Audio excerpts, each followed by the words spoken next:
Amanhã, no Rio de Janeiro, tem o Flamengo sob pressão, enfrentando o Coritiba. Sem Diego. Sem Diego poupado. Aí sai a lista dos jogadores relacionados pelo Zé Ricardo. Ele deixa de fora o Ederson e o Conca. E o torcedor do Flamengo vai às redes sociais e aproveita para malhar ainda mais o Zé Ricardo. O que mostra o tamanho da pressão que ele vai enfrentar dirigindo o Flamengo contra o Coritiba. E o Flamengo com a necessidade da vitória sem esses jogadores. 2 por opção do Zé Ricardo e o Diego. É lógico, existe ali por trás um departamento médico, um departamento físico, né? Sim. Que são capazes de determinar que jogador... Como você disse, tirou tudo. Você tira no sangue e sabe que tipo de rendimento o jogador pode ter ou não dentro de campo. Mas que a pressão é muito grande, né? E que as vaias foram absolutamente sensíveis depois do empate com o Palmeiras na quarta-feira, Foram, a pressão foi muito grande em cima da diretoria, a pressão foi muito grande em cima do Zé Ricardo. E acho que, assim, a entrevista do Bandeira acaba mostrando que ele sentiu o baque, né? Por mais que ele tenha tentado jogar toda a questão para cima da arbitragem, toda a responsabilidade para cima da arbitragem, acho que a própria reação dele acaba demonstrando que o peso ele está sentindo. Fato é que ele foi muito convicto, quer dizer, em nenhum momento ele discutiu ou aventou a possibilidade da troca de técnico. Em que pese o fato dele ter, acho que dado uma entrevista fora dos padrões, até que são os padrões dele, embora não seja a primeira vez, né? É engraçado, porque o Bandeira, ele tem 2 módulos de entrevistas. Um é um módulo em que ele fala muito pouco. Fala quase nada. É sempre muito solícito e a gente elogia essa postura do Bandeira de sempre estar à disposição, né? Acho que não só da ESPN, de todas as TVs. É um presidente que, vamos dizer, presta satisfações à sua torcida, mas em geral sem muito conteúdo, né? As entrevistas dele... E eu falo tranquilamente porque cansei de elogiar a gestão do Bandeira e a sua parte administrativa, financeira e tudo mais. Agora, as entrevistas dele, em geral, não tem muito conteúdo. Você não tira uma manchete dali, você não tira uma frase, você não tira uma notícia, porque ele, em geral, não fala muito. Ele concede muitas entrevistas, mas, em geral, vazias de conteúdo. E quando elas têm conteúdo, elas acabam sendo muito mais entrevistas de torcedor do que entrevistas de um dirigente, né? Então, quer dizer, que apontasse o que pode ser feito, quais são os equívocos, quais são os caminhos a serem tomados, se não a troca de técnico, nisso ele foi muito claro e foi convicto, se não a troca de técnico, ou será que o Flamengo empatou aquele jogo apenas por causa da arbitragem? Será que foi só isso?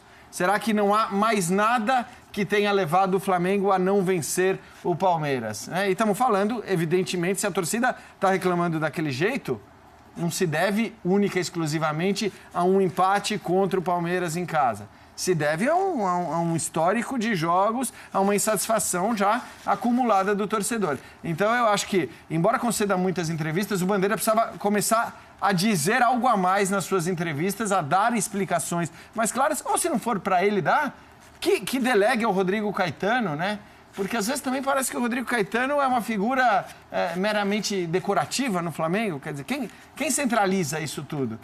É o Bandeira? O Mauro sempre fala isso, né? Que o Bandeira centraliza demais as decisões do futebol e que é ele que toma as decisões importantes e tudo mais. Mas, não sei, então que fique claro e que se é ele que toma as decisões, ele acho que tem que passar a explicar para o torcedor mais claramente e passar a deixar claras quais são as suas intenções ou as medidas que ele vai tomar para fazer o Flamengo jogar o futebol que o torcedor espera que jogue. A discussão que se coloca no momento que o Flamengo está é o que essa diretoria pode fazer que não seja trocar o técnico. Porque também entendo a cobrança do torcedor. Isso. O torcedor pega e olha, vamos olhar para os méritos da diretoria. A diretoria, depois de sanear o clube, né, financeiramente e tudo mais, contratou aquele que é, acho que hoje, indiscutivelmente, o melhor elenco do futebol brasileiro. Deu estrutura para que esses jogadores trabalhassem, né, com um novo centro ali, fisiológico, médico e tudo mais. Hoje o Flamengo tem um estádio, pode chamar de casa. Conseguiu ter uma casa, conseguiu ter um estádio na sua cidade, quer dizer, impedindo que locomoções tão grandes passassem a ser feitas. Ou seja, do ponto de vista estrutural, a verdade é essa. A diretoria fez absolutamente tudo que ela poderia fazer. Aí fica na cabeça do torcedor a questão. Bom, então, se a diretoria deu absolutamente tudo, deu time, deu estrutura, deu estádio, montou o cenário ideal para que o Flamengo brigasse pelo título, só existe um motivo possível para que o time não esteja andando, que é o técnico. Eu entendo o que o Léo falou, e entendo e apoio, acho louvável a posição da diretoria em ser muito clara, né, apesar de todos os pedidos, vamos manter o Zé Ricardo. Mas aí eu acho que assim, quando a direção diz vamos manter o Zé Ricardo, ela tem que ter ideia do que ela pode fazer para que o time passe a render mais. Ela, a diretoria, que seja cobrança do Zé Ricardo, que seja cobrança de jogadores específicos, que seja discutir com o técnico questões até do campo, de futebol. Isso acontece. Tem aquele documentário do Real Madrid, eu não vou esquecer nunca aquele documentário do Real Madrid, em que a gente tem o Valdano e o Arrigo Sacchi reunidos com o Vanderlei Luxemburgo, então técnico do Real Madrid.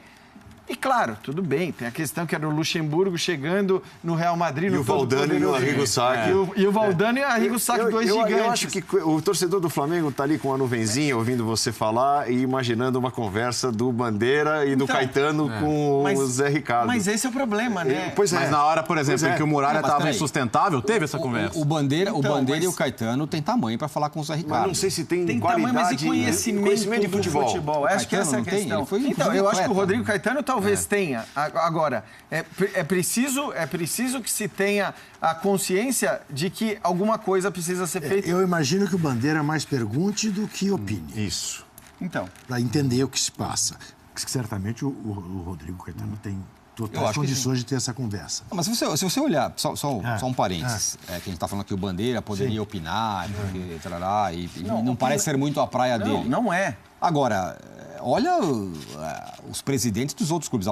Tem algum presidente que entende muito de bola e fala, eu acho que tem que fazer isso? Mas não é na comparação com os outros, né, Tirone? Não, acho que você precisa olhar... Os outros não estão precisando dessas figuras, É talvez. que tem uns que entendem menos que outros. O Atlético está precisando. Mas tudo bem, você tem as figuras dos diretores de futebol, de quem quer que seja, ou que pelo menos, quer dizer, a direção tem a consciência de que se não vai ser o Bandeira sentando com o Zé Ricardo, e de fato me parece totalmente surreal essa cena e não faria sentido nenhum. O Bandeira começar a discutir futebol ali com o Zé Ricardo. Mas acho que assim, em qualquer área, em qualquer empresa, quer dizer, o chefe muitas vezes não tem 1/3 do conhecimento técnico que tem o seu subordinado. Sem dúvida. E nem por isso ele não tem a capacidade de perceber se aquele caminho faz sentido ou não, de fazer cobranças devidas, de eventualmente consultar outras pessoas que possam interferir e participar daquelas decisões. O que não dá só, eu acho, é assim, é para dizer, não, o técnico tá bom, tá tudo certo,